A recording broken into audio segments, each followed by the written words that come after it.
சென்னை அருகே தாழம்பூரில் தன்னை காதலிக்க மறுத்த கல்லூரி மாணவியை பெட்ரோல் ஊற்றி கொளுத்திய ஐடி ஊழியரை போலீசார் கைது செய்துள்ளனர்.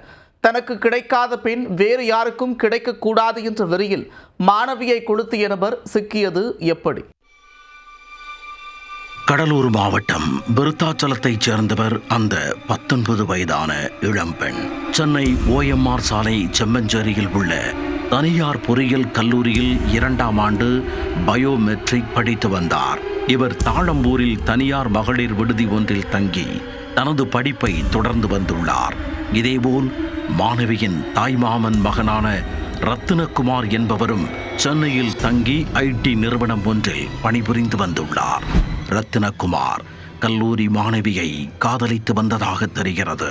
இந்நிலையில் படிப்பை சரியாக தொடர முடியவில்லை என கூறி ரத்தினகுமாரின் காதலுக்கு தடை போட்டிருக்கிறார் மாணவி. இதனால் மனமுடைந்த ரத்தினகுமார் மாணவி தங்கியிருக்கும் விடுதிக்கு நேரில் சென்றுள்ளார். விடுதிக்கு வெளியே நின்று மாணவியை செல்போன் மூலம் தொடர்பு கொண்ட அவர் நேரில் சிறிது நேரம் மட்டும் பேசிவிட்டு சென்று விடுகிறேன் என அப்பாவியாக கூறியுள்ளார். ரத்தினகுமார் பேச்சை நம்பி விடுதியில் இருந்து வெளியே வந்துள்ளார் மாணவி. அப்பொழுது தனது காதலை தொடர வேண்டுமெனவும் காதலுக்கு மறுப்பு தெரிவித்து பேசாமல் இருக்காதே என்றும் ரத்தினகுமார் கெஞ்சி இருக்கிறார். ஆனால் அதனை ஏற்காத மாணவி காதலுக்கு தொடர்ந்து மறுப்பு தெரிவித்துள்ளார். இதனால் ஆத்திரமடைந்த ரத்தினகுமார் ஏற்கனவே திட்டம் போட்டு எடுத்து வந்திருந்த பெட்ரோல் பாட்டிலை எடுத்து மாணவி சற்றும் எதிர்பாராத நேரத்தில் அவர் தலை மீது ஊற்றியிருக்கிறார். உடனே பாக்கெட்டில் வைத்திருந்த சிகரெட் லைட்டரை மாணவின் மீது பற்ற வைத்து விட்டார்.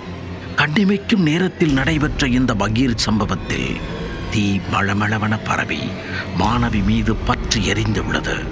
இதை பார்த்த அருகில் இருந்தவர்கள் தண்ணீரை மாணவி மீது ஊற்றி தீயை அணைத்தனர்.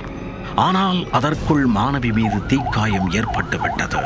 உடனே 108 ஆம்புலன்ஸை வரவழைத்து கேளம்பாக்கத்தில் உள்ள தனியார் மருத்துவமனைக்கு மாணவியை அனுப்பி வைத்தனர். பின்னர் மேல் சிகிச்சைக்காக சென்னை பெரும்பாக்கத்தில் உள்ள தனியார் மருத்துவமனைக்கு அழைத்துச் சென்று பெற்றோர் தீவிர சிகிச்சை அளித்து வருகின்றனர். தகவல் அறிந்து வந்த தாழம்பூர் போலீசார் ரத்தினகுமாரை கைது செய்து அவர் மீது வழக்கு பதிவு செய்து திருப்போரூர் நீதிமன்றத்தில் ஆஜர்படுத்தி சிறையில் அடைத்தனர். தாழம்பூர் காவல் நிலையம் அருகில் பொதுமக்கள் நடமாட்டம் உள்ள இடத்தில் நடைபெற்ற இந்த சம்பவத்தால் அப்பகுதி மக்கள் அதிர்ச்சியடைந்துள்ளனர்.